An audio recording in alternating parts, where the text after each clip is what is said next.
Okay. Hello and welcome to episode 5 of Vibes&Pipettors. Today we have Christian Takou with us. Christian, would you give us a brief introduction about who you are as a person? Thank you for having me. Yes, my name is Christian Takou. I am a second-year medical student at Stanford. Um, I went to school at UMass Boston. I went to school with Jude, and I'm here studying medicine. Right. So I just want to tell you Oh, guys a little bit about Christian. So I actually met Christian in Orgo Chem, which was of course like every pre-med student's like hell period in undergrad.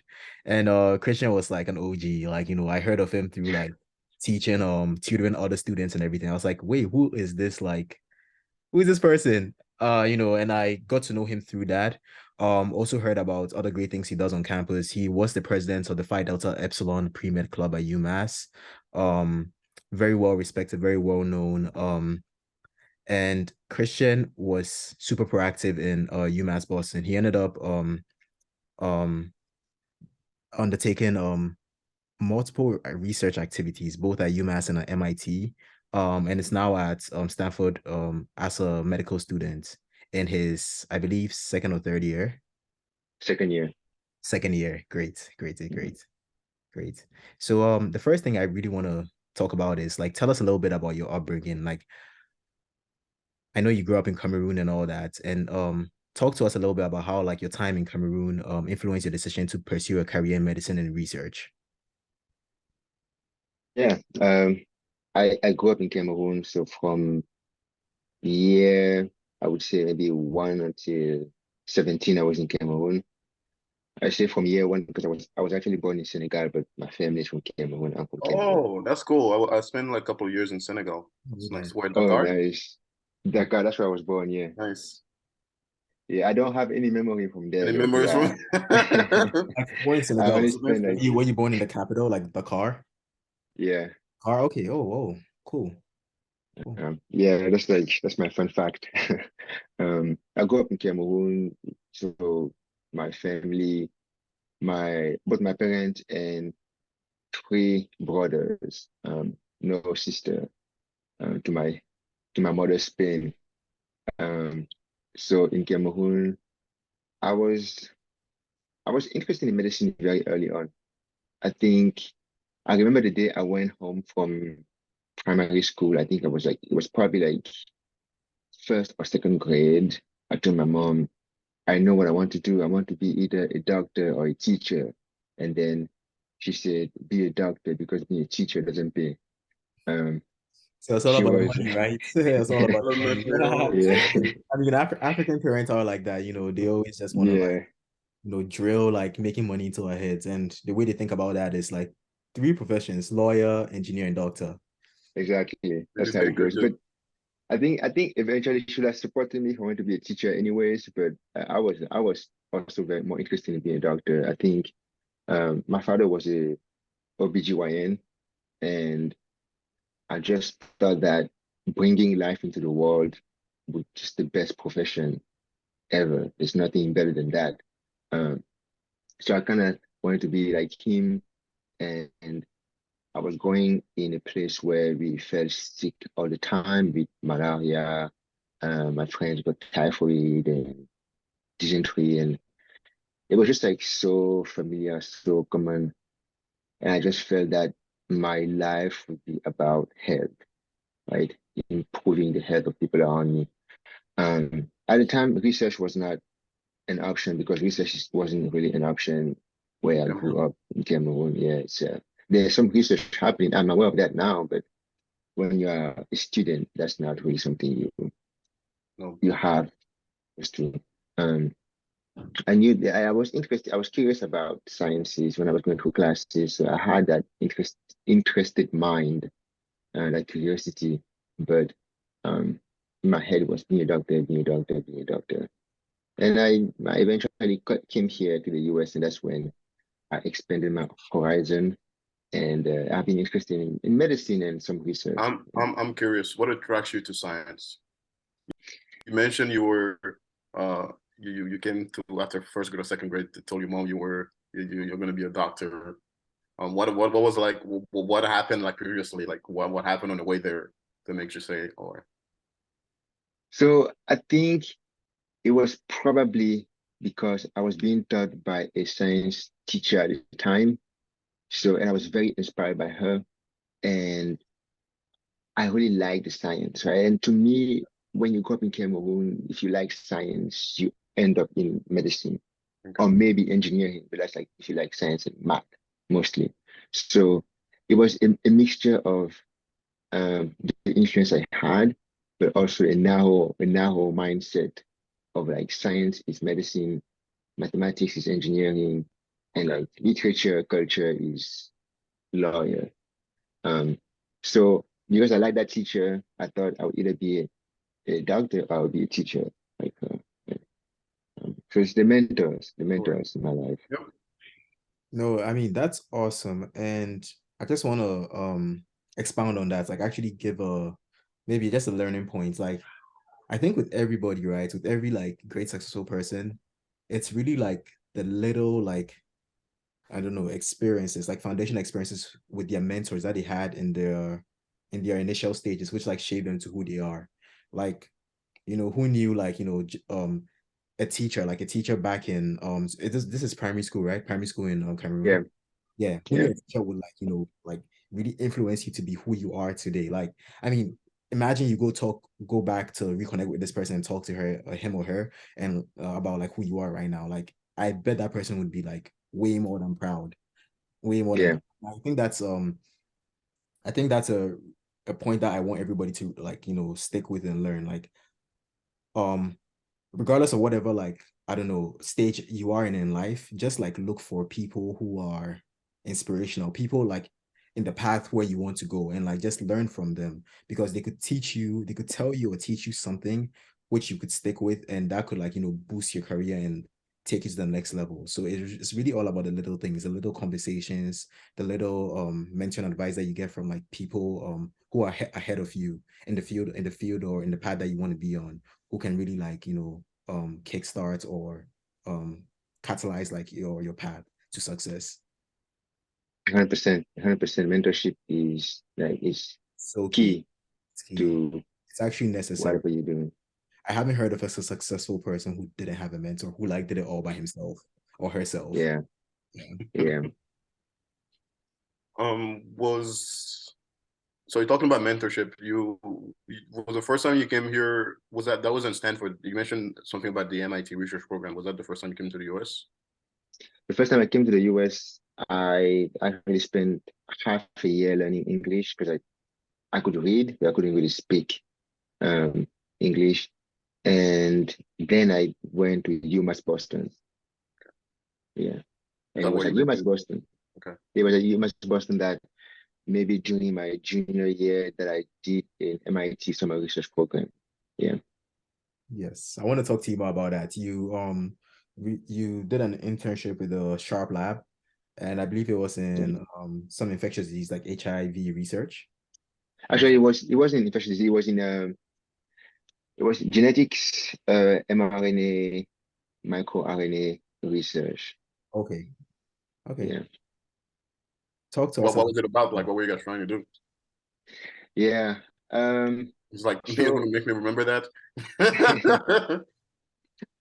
what were you trying? So I was working with a postdoc, Dr. Amanda Ripple, and she was looking at these pieces um, of gene that are maternally expressed only, and these are known as imprinted genes.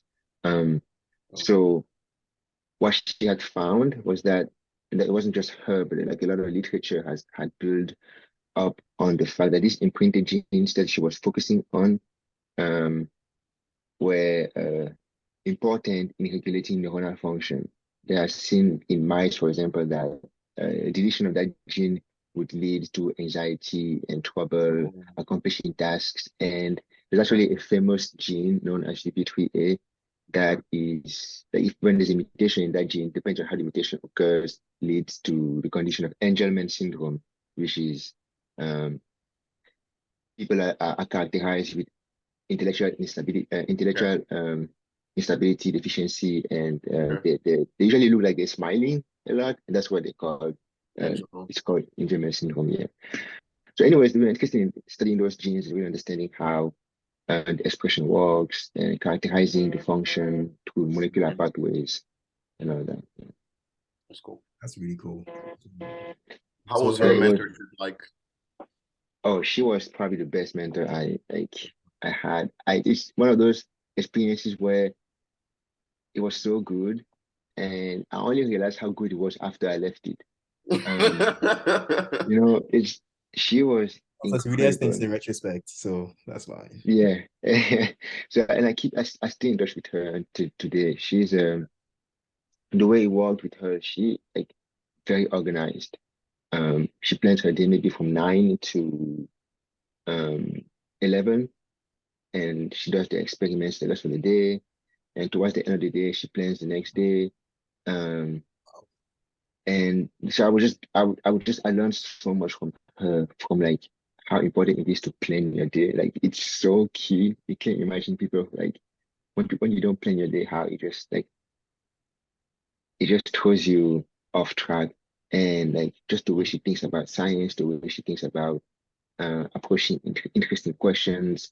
And she was very kind, always welcoming me to stay longer if I wanted to, or to go home. Sometimes she would like force me to go home, so I'd go home and have a life. Which you don't, when Okay. you spend time in academia, you realize how rare it is for you to have a mentor who like forces you to go home so you can, relax and all that.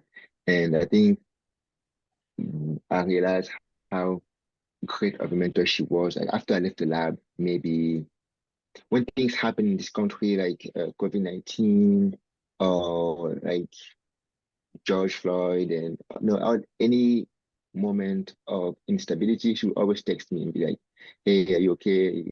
Are you doing well? Oh, If you that's need very nice of her. anything, let me know. I mean it. Not like just let me. I mean it. I will help you if you need anything." She is amazing. She's amazing.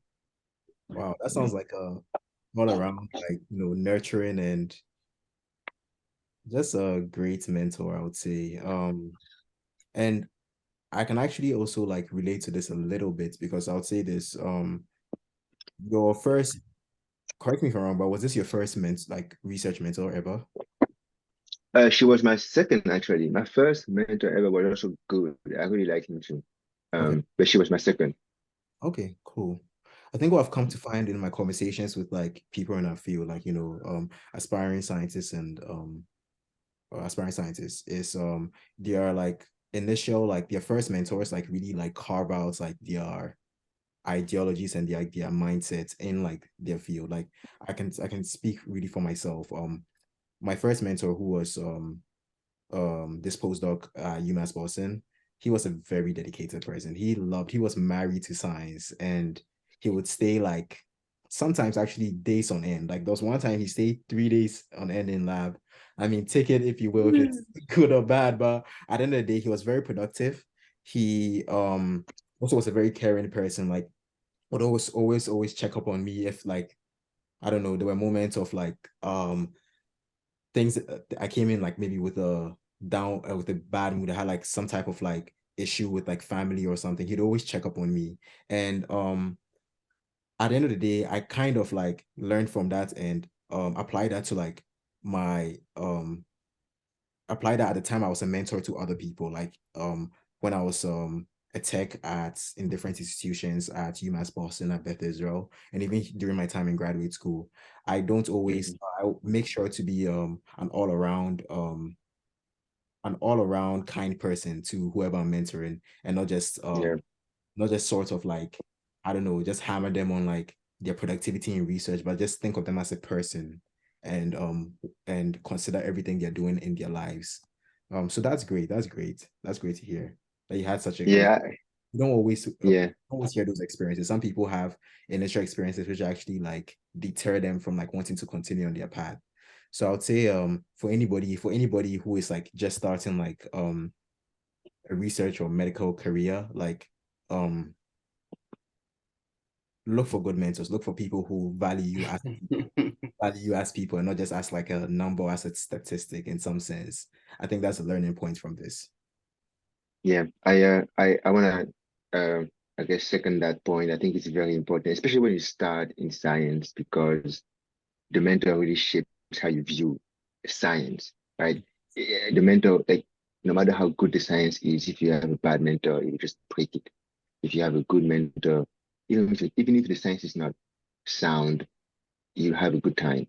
And Mhm. when I was doing the program, I remember getting advice over and over and over. Like if you have to choose between a good project and a good mentor, choose a good mentor.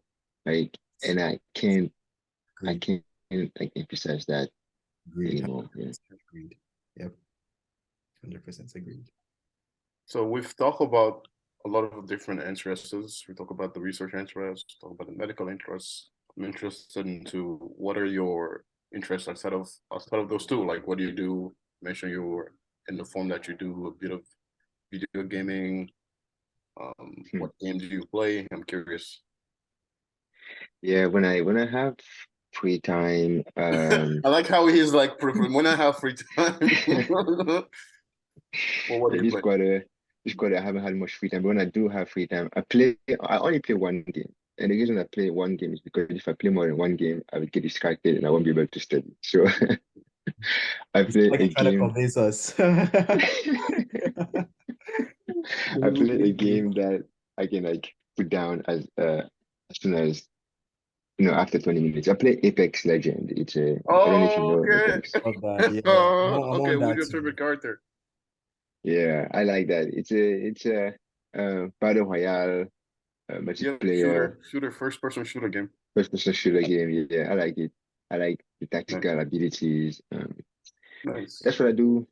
That's what I do. I watch TV shows or I draw sometimes. Okay. Yeah. A bit of an artistic side. Do you go outside a lot or no? Like walk? Yeah, I do like take deliberate walks. I go out, I walk. Um, Sometimes I just like to be away from from work. So I take a walk. Okay. Okay. So To know you have you like are you taking an exam next year, like a step two something, I'm or taking step one step one? um before July this year. So I have started studying for it as I'm finishing my last quarter. I've already started studying for it, and I will take 2 months of dedicated studying time for step one. Okay. Yeah. during those What's 2 months, after will that? you not have classes? Like, will you not be taking classes? Yeah, so I should be done taking classes, I believe, around end of April. Okay. I should double check that information. Um, but then I will be taking month of May and June to study for the exam. Hmm. Wow. Wow. Best of luck, bro. Best of luck. I know step one is definitely like a fundamental I don't know, milestone that you need to get through residency and everything. So best of Yeah. luck. Best of luck. Thank you, man. Appreciate it. Thank What do you. you have to do to meet that? Well, I'm curious. What's after step one? Is it just like you now can work in a hospital, or what is it? So after step one, so the reason I said I'm gonna take it before July is because in July I'm gonna actually start working in the hospital. So I will be done with classes for like actually sitting in the classroom for a bit, and I just be in the hospital for the most part in different departments, different Nice. fields. How does it feel Um, to be at that point? but how is it gonna for me to be at this point right now, I'm thinking Yeah, about yeah, yeah, the yeah, next yeah. step. Because that's like you're in a hospital, you're working. I mean, you're not like a full doctor, but you're like you're in the door, you're in the building.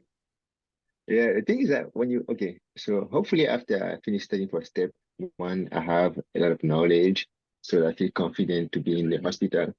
But at this point, I don't feel prepared to be in the hospital at this Okay, point. Like I don't that's too much pressure yet.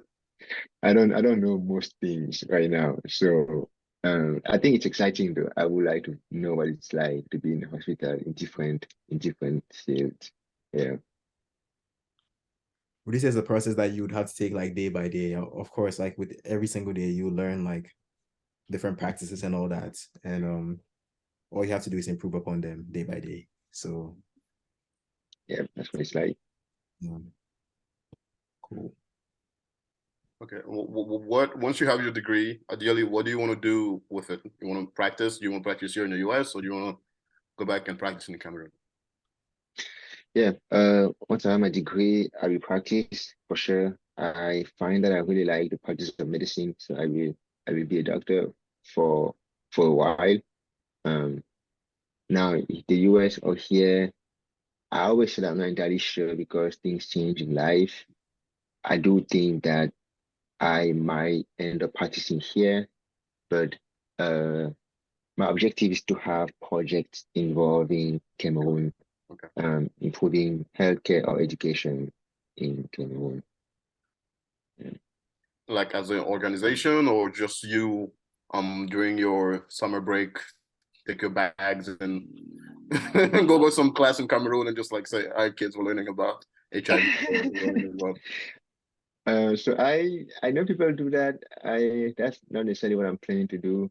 okay. Um, I want to have I like works that have a greater impact than the time I spend in Cameroon.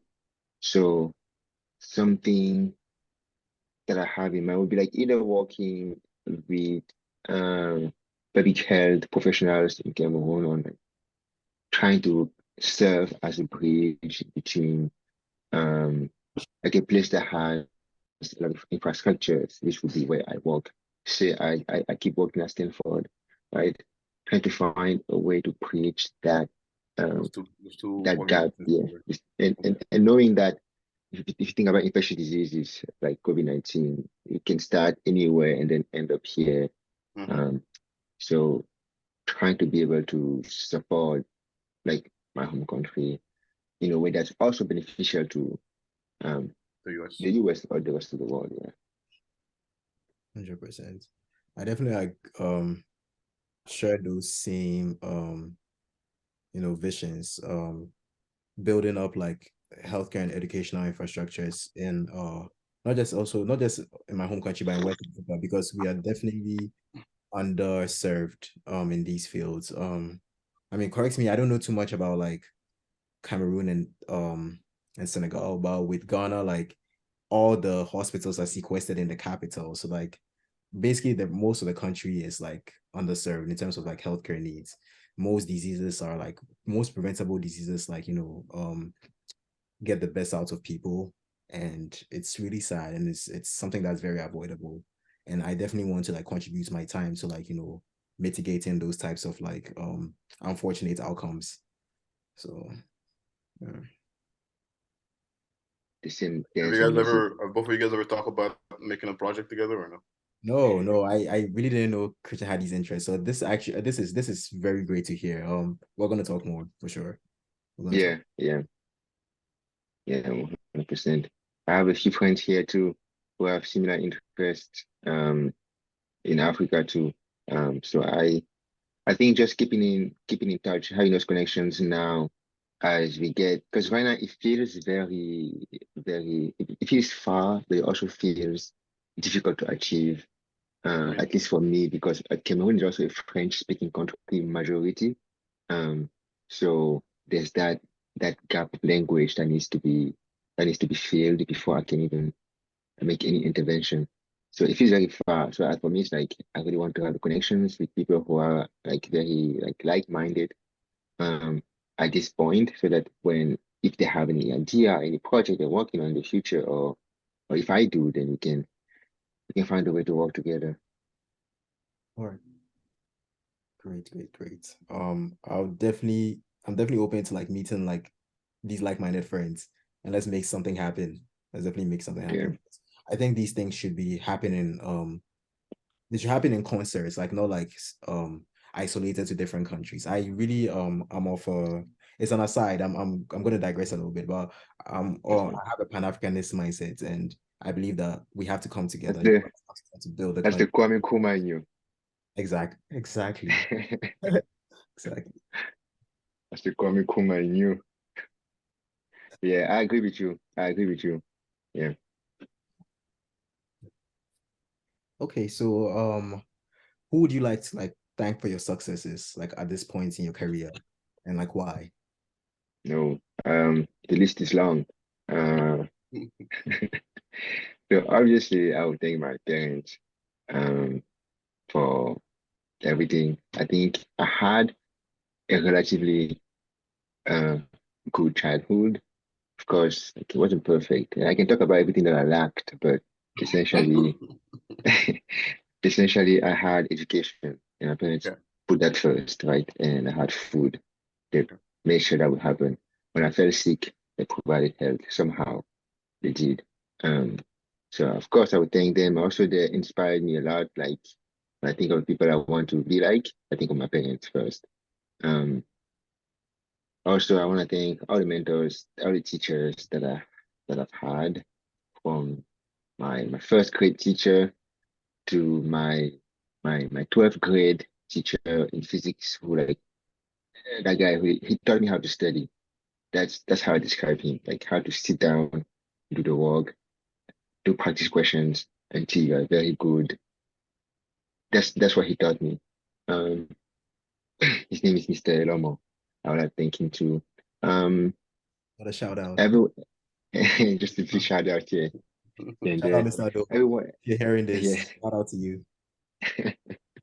Every mentor I've worked with in like lab um were instrumental. They were all great. They all taught me something important. Um, and on top of that, a few teachers here and there who also didn't like I didn't work with them in lab, but they were very important. And my friends, of course, my friends were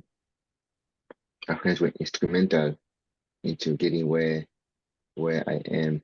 And I think probably most of all, of course, I would thank God for everything that I have. Okay, it's good. What about your support network here at Stanford? Like, what are you? Who's in your corner? Yeah, so my family, even though they're far away, Yeah.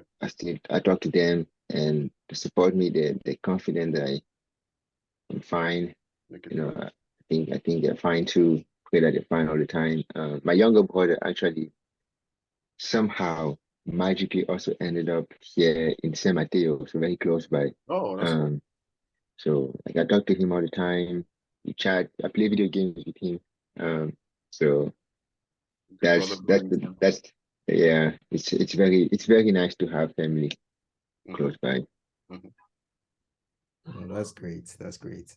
I'm happy to hear you have such a huge support network, and I know there's great things destined out here for you, for sure. And we're going to talk about collabing on building up the infrastructures in Africa, definitely. Okay, so this was a Yeah, great interview. We have, I think we're just about wrapped up with all the questions we have for you, Mm-hmm. and just want you to comment a little bit about your overall graduate experience so far. my overall graduate experience. Mhm. Yeah, like here at Stanford, I think for the most part, I have very much enjoyed it. I'm very grateful to be here. Um, I think having lived in Cameroon for like 17 years, Mhm. knowing where I come from, knowing that I live in a place where education was not given to everyone. I always had it, and I'm in a place now where I also have it, and it's very nice. Like the outside is very beautiful. I really enjoy the fact that I feel very grateful for everything that I have so far. I think studying medicine is difficult. Um, it's a lot of organization, prioritizing, and doing something over and over, learning, forgetting. Um, but I feel confident that I'm doing what I want to do because I really enjoy it. I enjoy the learning process. Even when it's difficult, I enjoy it. Wow, that Good. sounds like a fulfilled man, and Mm-hmm. You see, these are things that you don't even have to speak. I see it in you. I see it with your, and everything, with the way you're glowing and all that. I see it. Thanks, man. So we're really happy to have you on here. So this is episode episode 5 of our Vibes and podcast. Pipettors. Yes, Vibes and Pipettors, and very happy to have you on here. We are looking forward to actually like reconnecting with you like later down the line to see what great things you've done in the interim. So yeah. Yeah, 100%. Yeah, pleasure was mine. Thank you for having me on Vibes&Pipettors. Thank you too. Thank you too. And be on the lookout for when we release our episode. We'd definitely like to feature you on Instagram. We'll feature you on Instagram and on YouTube. Those are our two Sounds good. outlets of advertisements. Sounds good. Great. Yeah. Great. Awesome. Christian, we should try to link up on campus at some point. Yeah, we should. Are you like busy? This like I know the quarter is like ending, so That's about it for the Um, I'm gonna stop it here. So now we can just talk. yeah, go